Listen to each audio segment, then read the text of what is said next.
Hello everyone, welcome back to my channel. तो जैसा कि आपको पता ही होगा कि CSIR नेट JRF का आपका एग्ज़ाम आने वाला है और CSIR नेट JRF के प्रीवियस ईयर क्वेश्चंस की सीरीज हमने स्टार्ट कर रखी है।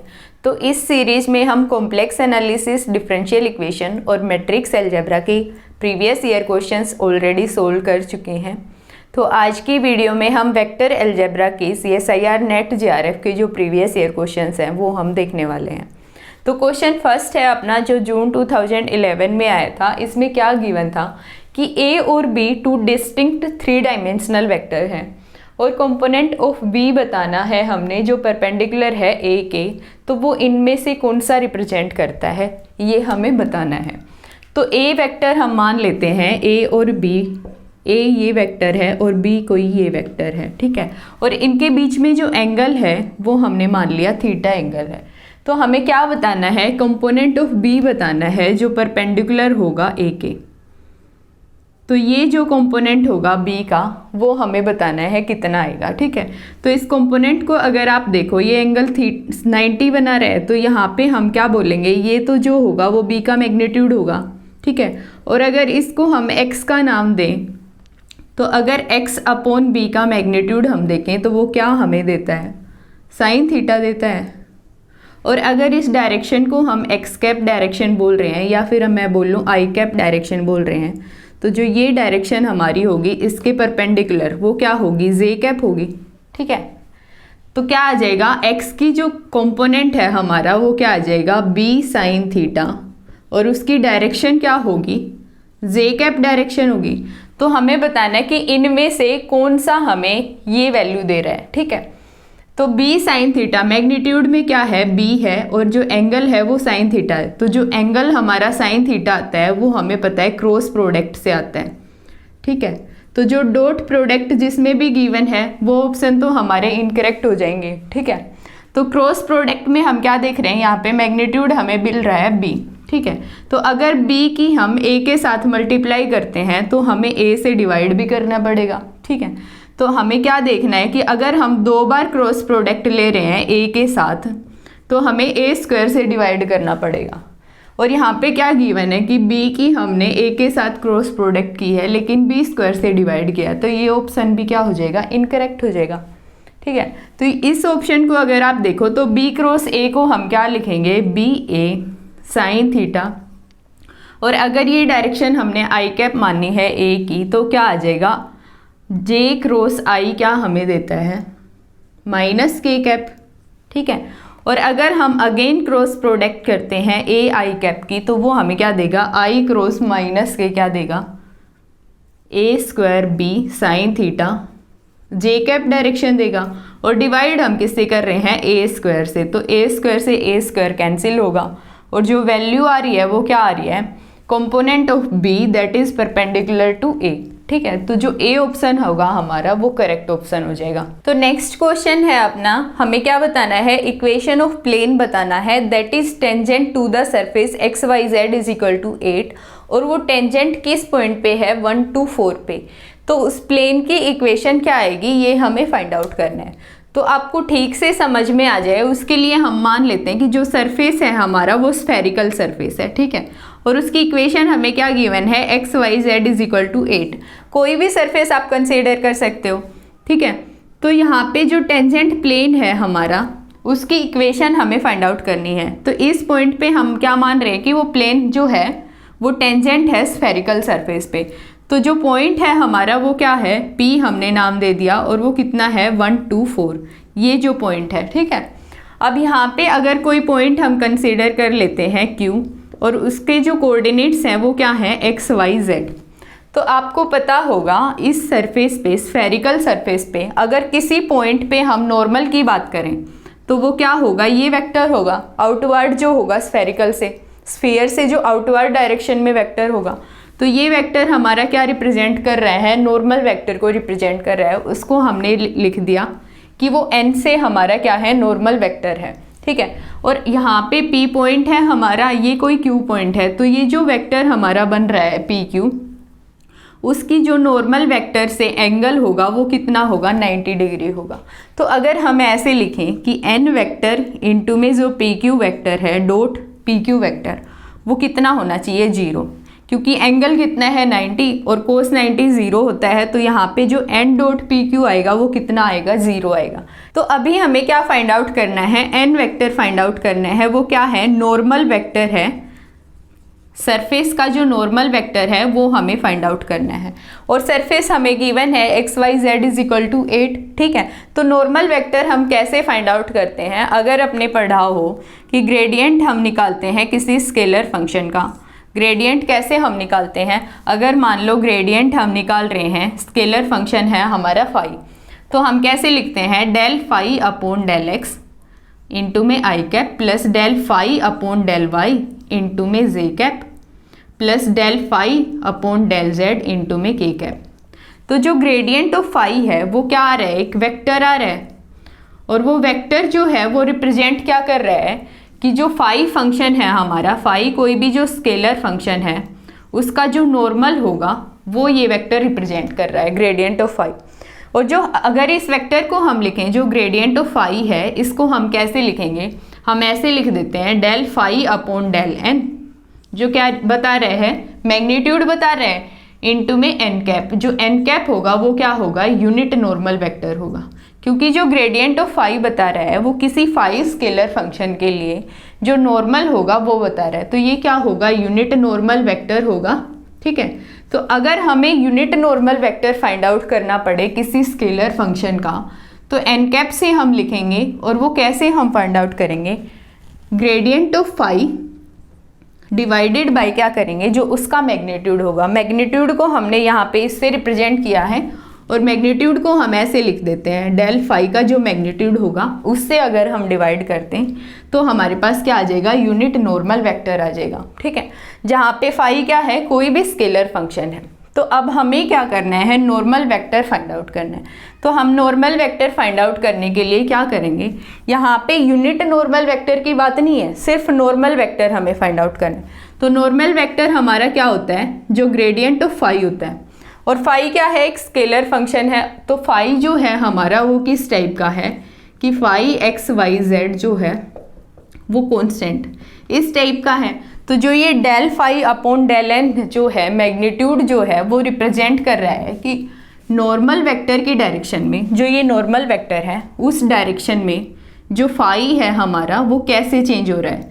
Rate of change of phi बता रहा है, rate of change of phi in the direction of normal vector in the direction of, या फिर हम बोले एन कैप, वो क्या बता रहा है, del phi upon del n. जो बता रहा है वो क्या बता रहा है, rate of change of phi in the direction of unit normal vector. और अगर हम टेंजेंट की बात करें कि जो नॉर्मल वेक्टर, अगर हम टेंजेंशियल डायरेक्शन में बात कर रहे हैं, ये तो है हमारे नॉर्मल वेक्टर की डायरेक्शन में, ठीक है, in the direction of n cap, तो उस केस में rate of change of phi हमारा कितना होगा, 0 होगा। टेंजेंशियल डायरेक्शन में जो फाई है हमारा वो चेंज नहीं होता है, सिर्फ नॉर्मल वेक्टर, नॉर्मल डायरेक्शन में वो चेंज होता है।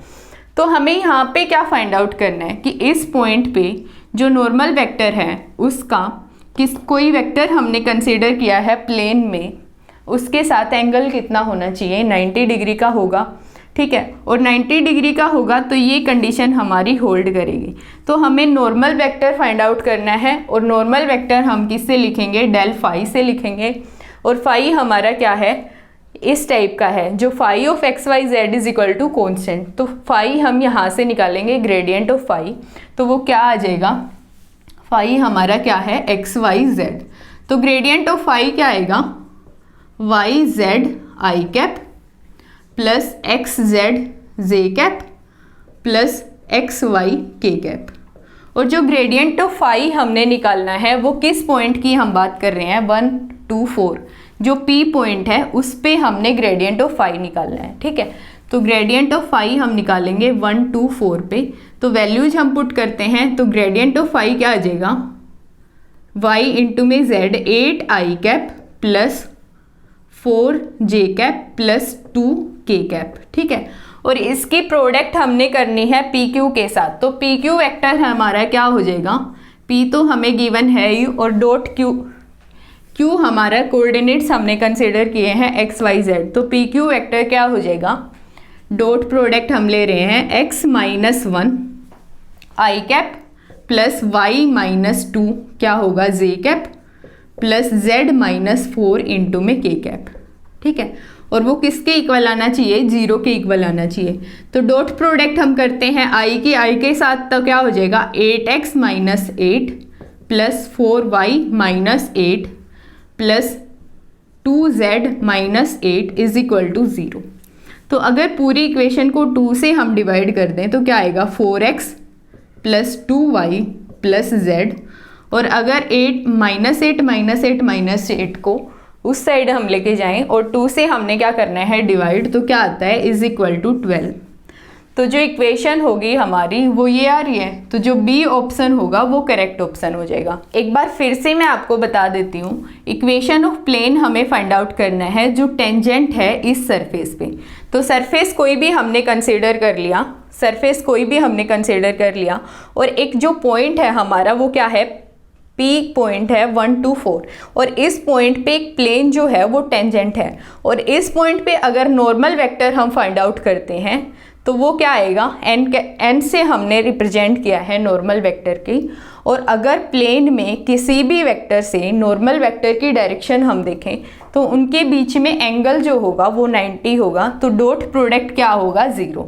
ठीक है, और नॉर्मल वेक्टर हम फाइंड आउट करते हैं ग्रेडियंट ऑफ फाई से, उसके बाद डॉट प्रोडक्ट को जैसे ही हम 0 रखते हैं तो हमें क्या मिलेगी, इक्वेशन ऑफ प्लेन मिलेगी। तो नेक्स्ट क्वेश्चन है अपना जो जून 2012 में आया था। इस क्वेश्चन में क्या पूछा गया है कि वेक्टर हमें बताना है जो परपेंडिकुलर है to any vector that lies on the plane, और प्लेन कैसे डिफाइन किया हुआ है x plus y plus z is equal to 5।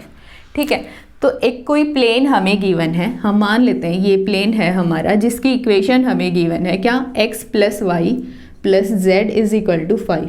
ये प्लेन की इक्वेशन है। अब इस प्लेन में कोई भी वेक्टर हम कंसीडर कर सकते हैं, कैसे भी हमने वेक्टर कंसीडर कर लिया, तो जो उसके परपेंडिकुलर जो वेक्टर होगा वो हमें फाइंड आउट करना है। तो इस प्लेन के अगर नॉर्मल की हम बात करें तो प्लेन में जितने भी वेक्टर्स होंगे उनके परपेंडिकुलर होगा नॉर्मल। तो नॉर्मल हमने फाइंड आउट करना देखा ही है। अब कैसे हम निकालते हैं, ग्रेडियंट ऑफ फाई से, जहाँ पे फाई हमारा क्या है, ऐसे हम लिखते हैं phi x y z is equal to constant.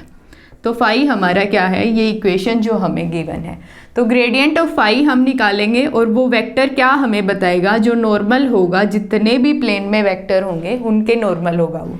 तो ग्रेडियंट ऑफ फाई क्या आ जाएगा, del phi upon del x into I cap plus del phi upon del y into में J cap plus del phi upon del z into में K cap. तो क्या vector हमें मिलता है, x के साथ अगर करते हैं हम तो क्या आएगा 1, तो आई कैप प्लस जे कैप प्लस के कैप। तो यहाँ से जो सी ऑप्शन है हमारा वो करेक्ट ऑप्शन हो जाएगा। तो इसके बाद जो नेक्स्ट क्वेश्चन है वो क्या है कि यूनिट नॉर्मल वेक्टर हमें फाइंड आउट करना है at the point this on the surface of ellipsoid. तो ये सिमिलर ही है हमारे थर्ड क्वेश्चन के। थर्ड क्वेश्चन में हमें क्या था, प्लेन की इक्वेशन गिवन थी और हमें नॉर्मल फाइंड आउट करना था, जो परपेंडिकुलर वेक्टर था वो हमें फाइंड आउट करना था। यहाँ पे हमें unit normal vector find out करना है। तो नॉर्मल वेक्टर हम फाइंड आउट करेंगे इसी तरीके से, और उसको यूनिट बनाने के लिए हम क्या करते हैं, मैग्नीट्यूड से डिवाइड करते हैं। तो जो यूनिट नॉर्मल वेक्टर अगर हम एन कैप से डिनोट करें तो हम क्या निकालेंगे, नॉर्मल वेक्टर निकालेंगे ग्रेडियंट ऑफ फाई से, और अगर उसको हम उसके मैग्नीट्यूड से डिवाइड कर दें तो हमें क्या मिलेगा, यूनिट नॉर्मल वेक्टर मिलेगा। और ग्रेडियंट ऑफ फाई हम निकालेंगे इस इक्वेशन से, तो क्या आएगा हमारा, ग्रेडियंट ऑफ फाई अगर हम निकालें तो क्या मिलता है 2x upon A square into I cap plus 2y upon B square into में J cap plus 2z upon C square into में के कैप। ये क्या आ जाएगा, ग्रेडियंट ऑफ फाई आ जाएगा। और ग्रेडियंट ऑफ फाई हमें इस पॉइंट पे निकालना है, क्योंकि इस पॉइंट पे हमसे क्या पूछा गया है, यूनिट नॉर्मल वेक्टर। तो पॉइंट हम रख देंगे जो गिवन है a by square root 3, b by square root 3 and c by square root 3। तो ये पॉइंट हम पुट करते हैं, तो x की जगह पे रखेंगे a बाई स्क्वायर रूट 3, तो क्या आएगा 2 by square root 3 into A, क्योंकि एक पावर कैंसिल हो जाएगी a से, into I cap plus 2 by square root 3 b into में J cap plus 2 by square root 3 into C K cap. ठीक है, अब यूनिट नॉर्मल वेक्टर हमें फाइंड आउट करना है, तो जो इसका मैग्नीट्यूड होगा उससे हम क्या करेंगे, डिवाइड करेंगे। तो एन कैप से हम रिप्रेजेंट कर रहे हैं, तो क्या आ जाएगा, जो 2/√3 इंटू ए है उसका स्क्वायर प्लस 2/√3 इंटू बी इसका स्क्वायर प्लस 2/√3 इंटू सी इसका स्क्वायर, और पूरे का क्या करते हैं, स्क्वायर रूट।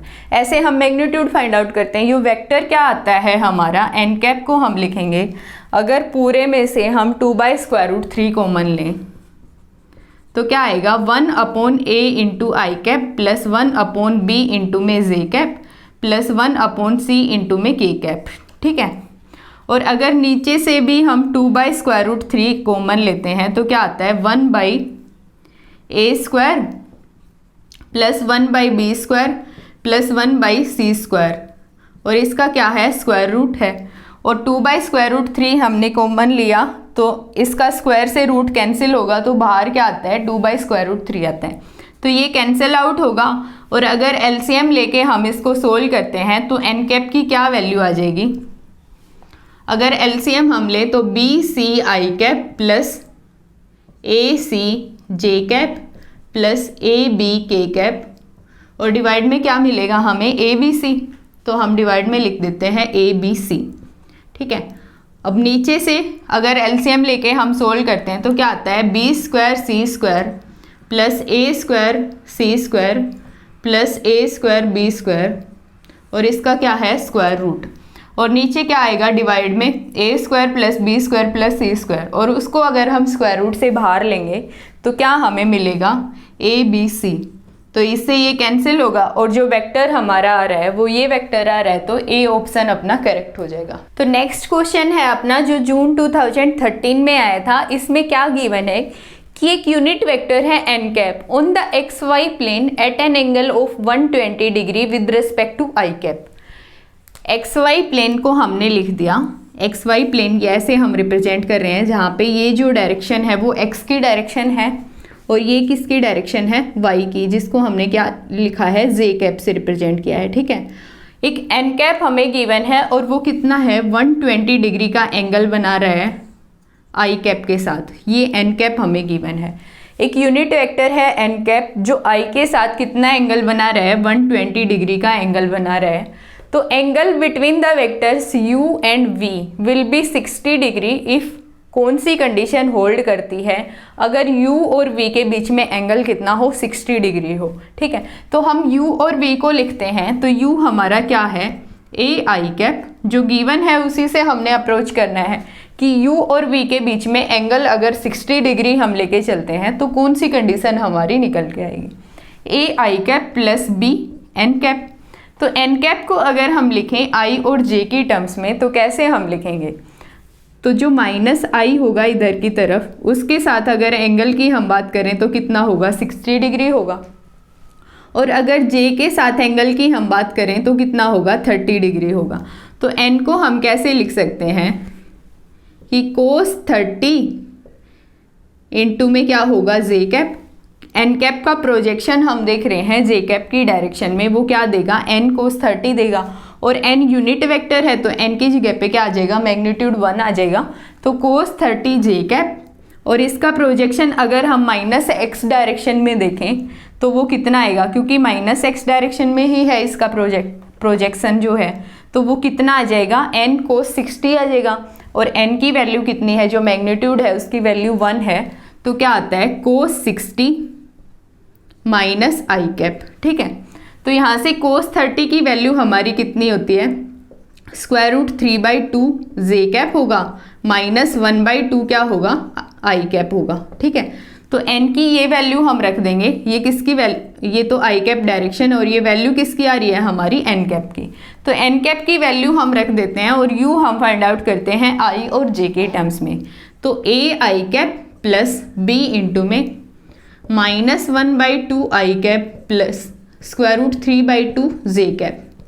तो अगर i और j को हम सेपरेट करें तो a माइनस b/2 इंटू में आई कैप आएगा प्लस √3/2 इंटू में b क्या आएगा, जे कैप।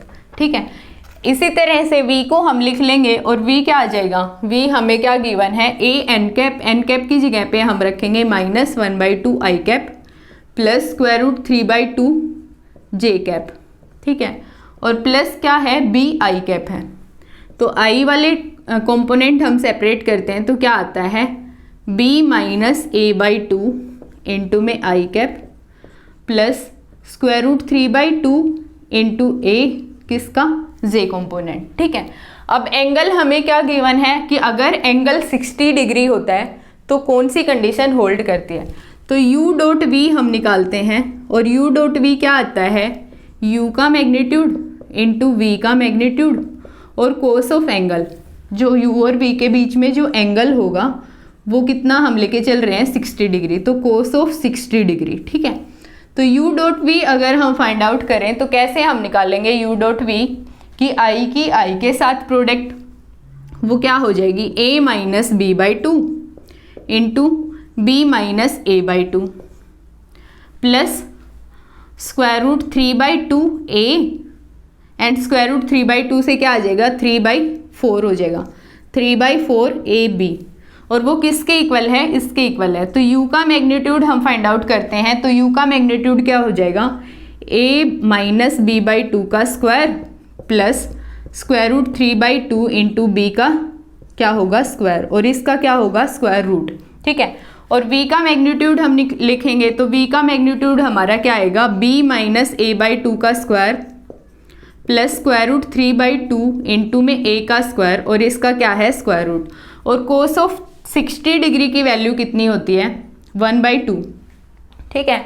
तो ये इसके इक्वल हमें गिवन है तो वैल्यू हम फाइंड आउट करते हैं, क्या आता है, प्रोडक्ट अगर हम करें तो ab minus b² minus a² and plus ab/4, ठीक है, और क्या गिवन है हमें प्लस 3/4 ab, तो ये क्या मिलेगा 3/4 ab और ab/4 से क्या मिलता है हमें ab, और वो यहाँ पे ऐड होगा तो क्या आ जाएगा 2ab, ठीक है। और वो किसके इक्वल है, अगर इसका स्क्वायर हम ओपन करते हैं तो क्या हमें मिलता है b² plus a² minus 2ab/2 आएगा तो क्या आएगा माइनस ab, ठीक है, प्लस क्या है 3/4 a², तो ये यहाँ से ऐड होगा तो क्या हमें मिल रहा है प्लस a² मिल रहा है प्लस a² माइनस ab, ठीक है, और इसका क्या है स्क्वायर रूट। तो इसका स्क्वायर अगर हम ओपन करेंगे तो यहाँ पे क्या आएगा b²/4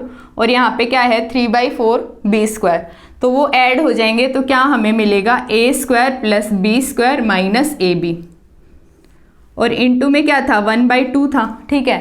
तो ये दोनों सेम टर्म हमें मिल रही हैं तो क्या हो जाएगा स्क्वायर रूट कैंसिल हो जाएगा, तो वैल्यू क्या आएगी 1/2 a² प्लस b² माइनस क्या होगा ab, ठीक है। और अगर 2 से हम इधर मल्टीप्लाई करते हैं तो क्या हमें मिलेगा 4ab minus b² minus a², ठीक है।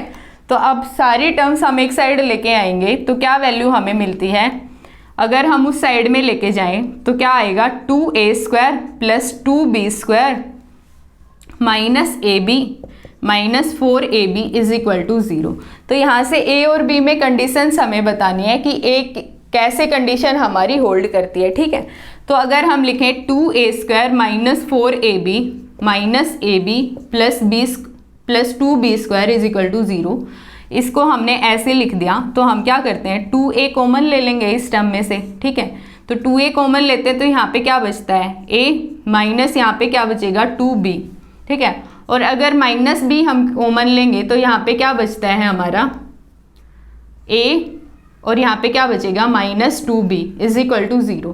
अब पूरी की पूरी टर्म इक्वेशन में से a माइनस 2b कॉमन आ रहा है, ठीक है, और क्या बच रहा है 2a माइनस b, और वो किसके इक्वल है 0, तो या तो ये इक्वल टू 0 होगा या फिर ये इक्वल टू 0 होगा। तो अगर इसको हम लिखें तो क्या वैल्यू आएगी a is equal to 2b, तो b की वैल्यू क्या आ जाएगी यहाँ से a/2, ठीक है। तो यही ऑप्शन अपना करेक्ट हो जाएगा। और अगर इससे हम वैल्यू निकालते हैं तो b की वैल्यू क्या आ जाएगी 2a, तो ये ऑप्शन हमें गिवन नहीं है, तो सी ऑप्शन हमारा क्या हो जाएगा, करेक्ट ऑप्शन हो जाएगा। तो नेक्स्ट क्वेश्चन है हमारा जो दिसंबर 2013 में आया था, उसमें जो वेक्टर हमें गिवन है और फाइंड आउट क्या करना है, क्लोज्ड कर्व इंटीग्रल निकालना है ए डॉट डी एल का, जहाँ पे जो कर्व सी है वो क्या है, along the perimeter of rectangular area bounded by x is equal to 0, x is equal to a, y is equal to 0, y is equal to b। तो यहाँ पे ये पॉइंट हमने मान लिया x is equal to 0, y is equal to 0, ये होगा x is equal to a और ये क्या है, y is equal to b। ठीक है, ऐसे रेक्टेंगुलर हमें गिवन है, जो क्लोज्ड कर्व है वो c है, जो इस रेक्टेंगुलर के अलोंग है, ऐसे हमारा कर्व है। ठीक है, तो हम क्या देख रहे हैं, हमें फाइंड आउट करना है closed curve integral c a dot d l. तो लाइन इंटीग्रल को सरफेस हमें गिवन है, सरफेस इंटीग्रल में कन्वर्ट करने के लिए हम क्या पढ़ते हैं, स्टोक्स थ्योरम पढ़ते हैं। स्टोक्स थ्योरम आपने पढ़ी हो, क्या होती है स्टोक्स थ्योरम, हम लिखते हैं कि जो लाइन इंटीग्रल होगा, closed curve line integral a dot d l, वो किसके इक्वल होगा, open surface integral del cross a dot d s, इसके इक्वल होगा। ठीक है, सरफेस जो इंटीग्रल है हमारा वो ओपन सरफेस इंटीग्रल है। ठीक है, तो ऐसे हम लिखेंगे स्टोक्स थ्योरम। तो हम क्या करेंगे, ये इंटीग्रल हमें फाइंड आउट करना है, तो हम del cross a find out कर लेते हैं, डॉट डी एस हम करेंगे, तो जो ये वैल्यू आएगी हमारी वो किसकी आ जाएगी, क्लोज्ड कर्व इंटीग्रल की। तो डेल क्रॉस ए हम यहाँ से फाइंड आउट करते हैं, तो डेल क्रॉस ए हम कैसे लिखते हैं, आई जे के del by del x del by del y del by del z, और ए की वैल्यू क्या है, वाई जेड, जे कैप का कंपोनेंट कौन सा है, एक्स जेड, और के कैप का कंपोनेंट क्या है, एक्स वाई। इसका डिटर्मिनेंट हम फाइंड आउट करेंगे, तो वो हमें क्या देगा, डेल क्रॉस ए देगा। ठीक है, तो डेल क्रॉस ए की वैल्यू क्या आ जाएगी अपनी, आई कैप इंटू में वाई के रेस्पेक्ट में कर रहे हैं तो एक्स, और जेड के रेस्पेक्ट में करेंगे तो माइनस एक्स, माइनस जे कैप हमने कॉमन लिया, एक्स के रेस्पेक्ट में करेंगे तो वाई, और जेड के रेस्पेक्ट में करेंगे तो माइनस वाई, प्लस के कैप, तो क्या आ जाएगा, एक्स के रेस्पेक्ट में ये करेंगे डेरिवेटिव तो जेड, माइनस वाई के रेस्पेक्ट में करेंगे तो क्या आएगा, जेड। तो जो वैल्यू हमें मिल रही है डेल क्रॉस ए की वो कितनी आ रही है, 0। ठीक है, तो अगर डेल क्रॉस ए की वैल्यू 0 आ रही है तो जो क्लोज्ड कर्व इंटीग्रल होगा उसकी वैल्यू क्या आ जाएगी हमारी, 0। तो जो डी ऑप्शन होगा वो करेक्ट ऑप्शन हो जाएगा। और इस टाइप के जो वेक्टर फील्ड होते हैं उनको हम क्या बोलते हैं, जिसके लिए डेल क्रॉस ए 0 हो उसको हम क्या बोलते हैं, कंजर्वेटिव फील्ड्स बोलते हैं। ठीक है, कंजर्वेटिव फील्ड्स के लिए जो इंटीग्रल होता है क्लोज्ड कर्व लाइन इंटीग्रल, उसकी वैल्यू हमेशा 0 होती है।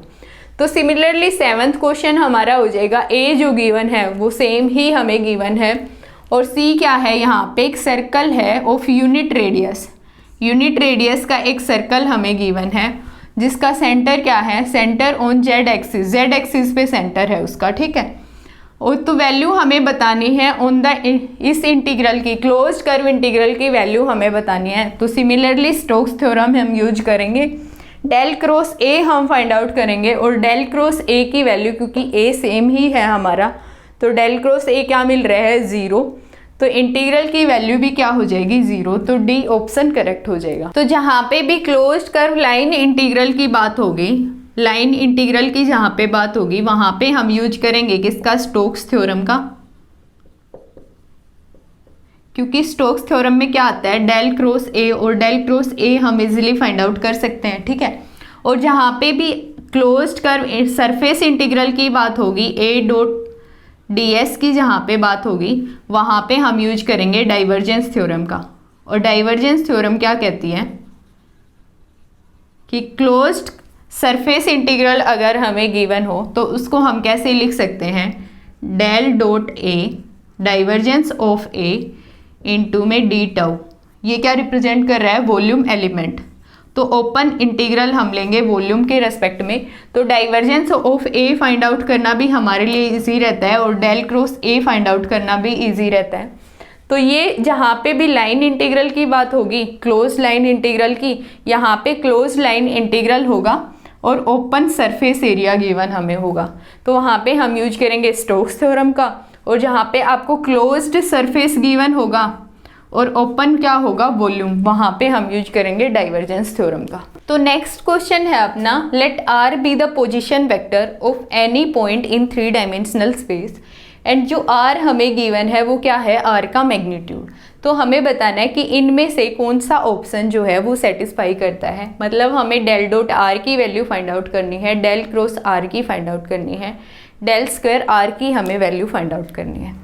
तो डेल डॉट आर की अगर हम बात करें तो आर जो है हमारा वो क्या है, पोजीशन वेक्टर है। तो आर पोजीशन वेक्टर को हम कैसे लिखते हैं, x i cap plus Y j cap plus Z k cap. और जो आर हमें गिवन है वो क्या है, मैग्नीट्यूड है पोजीशन वेक्टर का, और उसको हम कैसे लिखेंगे, square root of x square plus y square plus z square, ऐसे हम लिखेंगे।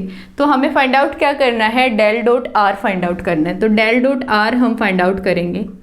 डेल डॉट आर को हम कैसे लिखेंगे, यहाँ पे क्या है, डाइवर्जेंस है पोजीशन वेक्टर का, तो उसको हम लिखते हैं del r upon del x plus del r upon del y plus del r upon del z. ठीक है, आप ये ध्यान रखो यहाँ पे क्या है, डाइवर्जेंस है, क्योंकि डाइवर्जेंस हम किसका लेते हैं, वेक्टर का लेते हैं। तो पोजीशन वेक्टर हमें गिवन है। ठीक है, तो जहाँ पे डाइवर्जेंस हम लेंगे तो वो क्या देता है, हमें एक स्केलर क्वांटिटी देता है। और अगर ग्रेडियंट हम लेते हैं तो ग्रेडियंट हम लेते हैं स्केलर का। ठीक है, तो स्केलर का अगर हम ग्रेडियंट लेते हैं तो वो हमें क्या देता है, एक वेक्टर क्वांटिटी देता है। तो अगर हम ग्रेडियंट लेते हैं स्केलर फंक्शन का तो यहाँ पे क्या आता है, आई कैप जे कैप एंड के कैप।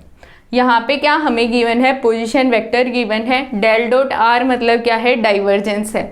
तो डाइवर्जेंस के लिए यहाँ पे क्या आएगा, स्केलर आएगा। ठीक है, तो आर का एक्स के रेस्पेक्ट में डेरिवेटिव कितना हो जाएगा, 1 प्लस वाई के रेस्पेक्ट में कितना होगा, 1 प्लस जेड के रेस्पेक्ट में कितना होगा, 1। तो वैल्यू कितनी आ रही है डेल डॉट आर की, डेल डॉट आर की वैल्यू हमारी आ रही है 3।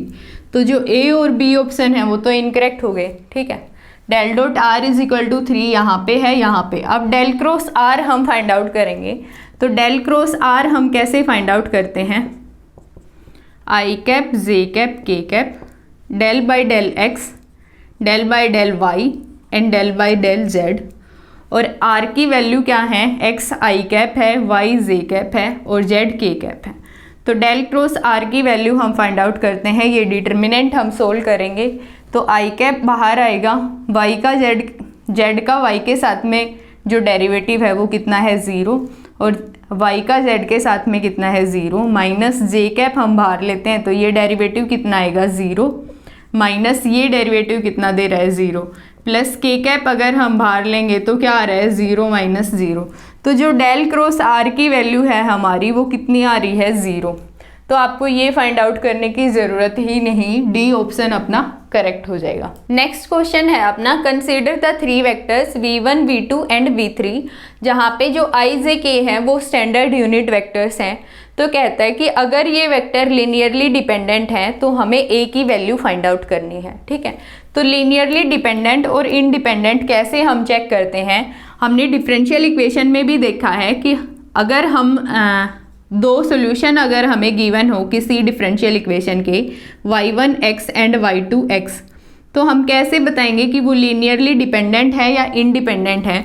तो उस केस में रोन्स्कियन हम फाइंड आउट करते थे और वो कैसे हम लिखते थे, y1x y2x y1 dash x and y2 dash x, एक मैट्रिक्स हमने बनाई और उसका डिटर्मिनेंट क्या है, अगर 0 है तो हम बोलेंगे कि जो सॉल्यूशंस हैं वो लीनियरली डिपेंडेंट हैं। अगर वो नॉट इक्वल टू 0 आता है तो हम क्या बोलेंगे कि वो लीनियरली इंडिपेंडेंट है। ठीक है, तो इसी तरह से हमने क्या करना है, यहाँ पे v1 v2 और v3 हमें गिवन है। तो एक मैट्रिक्स हमने बनानी है तीनों वेक्टर से और उसका डिटर्मिनेंट अगर 0 के इक्वल आता है तो क्या होगा, लीनियरली डिपेंडेंट होगा, और नॉट इक्वल टू 0 आता है तो क्या होगा, लीनियरली इंडिपेंडेंट होगा। तो हमें यहाँ पे क्या गिवन है कि जो वेक्टर्स हैं वो क्या है, लीनियरली डिपेंडेंट है। मतलब जो डिटर्मिनेंट है मैट्रिक्स का वो 0 के इक्वल है, तो वहाँ से a की वैल्यू हमें फाइंड आउट करनी है कि वो क्या आती है। तो मैट्रिक्स हम देखते हैं कैसे हम लिखेंगे, 2 आई कैप की जगह पे आई कैप का कंपोनेंट हम लिखेंगे जे कैप का कंपोनेंट क्या है 0, के का कितना है 3। V2 हम लिखेंगे आई कैप का 1 है, जे कैप का 2 और के कैप का भी कितना है 2। V3 के लिए हम क्या लिखेंगे 5, 1 एंड a, और इसका डिटर्मिनेंट किसके इक्वल हमें गिवन है 0 के इक्वल, तो a की वैल्यू हमें फाइंड आउट करनी है।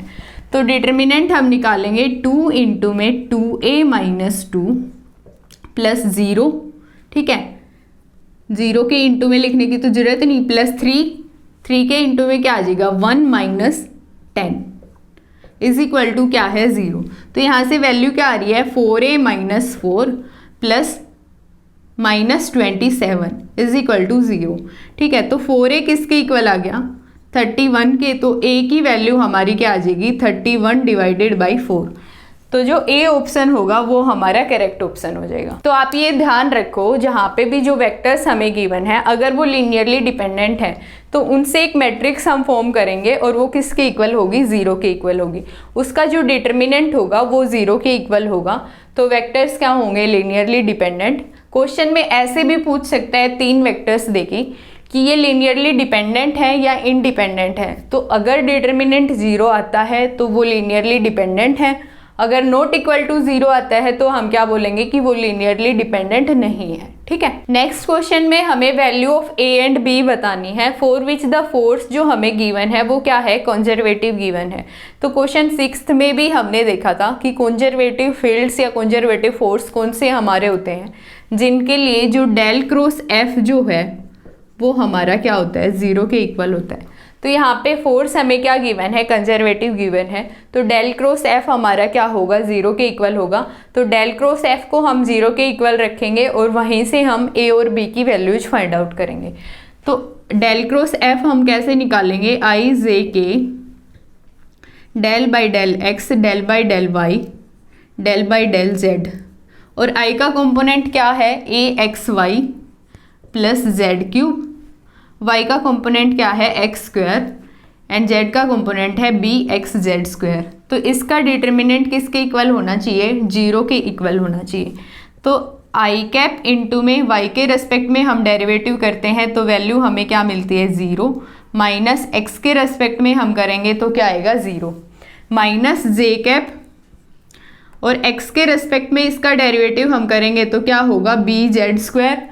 अब z के रेस्पेक्ट में हम इसका डेरिवेटिव कर रहे हैं तो क्या आएगा माइनस 3z स्क्वायर, ठीक है, प्लस के कैप इंटू में x के रेस्पेक्ट में डेरिवेटिव करेंगे तो क्या आएगा 2x और y के रेस्पेक्ट में हम करेंगे तो क्या आएगा minus a x is equal to क्या होना चाहिए 0 होना चाहिए। तो यहाँ से b की वैल्यू क्या आ जाएगी, ये टर्म भी j का कंपोनेंट भी 0 होना चाहिए और k का कंपोनेंट भी 0 होना चाहिए। तो b की वैल्यू हमारी क्या आ रही है 3 और a की वैल्यू क्या आ रही है 2। तो जो a ऑप्शन होगा वो हमारा करेक्ट ऑप्शन हो जाएगा। नेक्स्ट क्वेश्चन है हमारा 2 time dependent non zero vectors हैं u and v which are not initially parallel to each other but satisfy this condition at all time t. If the area of parallelogram formed by these two vectors be a of t and the unit vector of area vector वो कितना है n cap t। तो हमें क्या बताना है कि जो a of t है एरिया वेक्टर है और उसका यूनिट वेक्टर है वो कैसे डिपेंड कर रहे हैं t पे। तो अगर एरिया वेक्टर हम फाइंड आउट करें, कोई 2 वेक्टर हमें गिवन है और एरिया हमें फाइंड आउट करना है तो हम क्या करते हैं उनका क्रॉस प्रोडक्ट करते हैं, ठीक है। u of t cross v of t हम करेंगे क्योंकि जो एरिया वेक्टर होता है हमारा वो दोनों के परपेंडिकुलर होता है। u और v से जो भी प्लेन हमारा बनेगा उसके क्या होगा परपेंडिकुलर होगा एरिया वेक्टर, ठीक है। तो क्रॉस प्रोडक्ट से हम निकालेंगे और n कैप t हम कैसे फाइंड आउट करते हैं u क्रॉस v हम करेंगे और उसका क्या लेंगे मैग्नीट्यूड, क्योंकि ये क्या गिवन है यूनिट वेक्टर गिवन है तो u क्रॉस v का मैग्नीट्यूड हम लेंगे, ठीक है। अब हम ये देखते हैं कि जो n कैप t है वो कैसे डिपेंड कर रहा है टाइम के साथ। तो हम क्या फाइंड आउट करेंगे d by d T of n cap find out करेंगे, ठीक है। तो अगर u क्रॉस v को हमने नाम दे दिया, u क्रॉस v के मैग्नीट्यूड को हमने नाम दे दिया 1/a का, तो d बाई डी टी हम किसका कर रहे हैं u क्रॉस v का। तो फर्स्ट फंक्शन हम u को कंसीडर कर रहे हैं और सेकेंड फंक्शन v को। तो हम क्या बोलेंगे कि first function as it is और क्रॉस प्रोडक्ट क्या, डी बाई डी टी किसका होगा, सेकेंड फंक्शन का। क्रॉस प्रोडक्ट तो हमारा आएगा ही जैसे गिवन है वैसे, ठीक है, प्लस सेकेंड फंक्शन का डेरिवेटिव होगा और क्रॉस में क्या आ जाएगा, सेकेंड फंक्शन, ठीक है, फर्स्ट का derivative cross product of second function. तो अब कंडीशन हमें क्या गिवन है कि u cross d v by d t minus v cross d u by d t वो किसके इक्वल है, 0। अब इसको हम कैसे लिख सकते हैं, a क्रॉस b हमारा किसके इक्वल होता है, हमें पता है minus of b cross a के इक्वल होता है। तो ये जो इक्वेशन है हमारी, ये जो कंडीशन है वो हमें क्या गिवन है, 0 के इक्वल गिवन है। तो यहाँ से d n cap by d t की वैल्यू हमारी क्या आ रही है, 0 आ रही है, ठीक है। अब इसकी वैल्यू अगर 0 आ रही है तो जो एन कैप टी होगा वो क्या होगा, कॉन्स्टेंट होगा, ठीक है। तो अगर ये कॉन्स्टेंट होगा तो बी और सी ऑप्शन तो हमारे इनकरेक्ट हो जाएंगे। अब ए ऑफ टी हमें फाइंड आउट करना है, तो एरिया वेक्टर की अगर हम बात करें तो वो क्या होता है, u क्रॉस b से ही हम लिखते हैं, ठीक है। और u क्रॉस p के लिए हम क्या, इसके लिए एरिया वेक्टर के लिए हम क्या फाइंड आउट करेंगे, D A by d t, वो भी हमारे किसके इक्वल आएगा, 0 के इक्वल। तो यहाँ से एरिया भी किसके इक्वल आ रहा है, 0 के। तो जो डी ऑप्शन होगा वो हमारा करेक्ट ऑप्शन हो जाएगा। तो आई थिंक वेक्टर अलजेब्रा के जितने भी हमारे CSIR नेट JRF में क्वेश्चन पूछे गए थे वो सारे हमने कवर कर लिए हैं और आई होप आपको समझ भी आया होगा। तो आज की वीडियो यहीं पे ख़त्म होती है, मिलते हैं नेक्स्ट वीडियो में।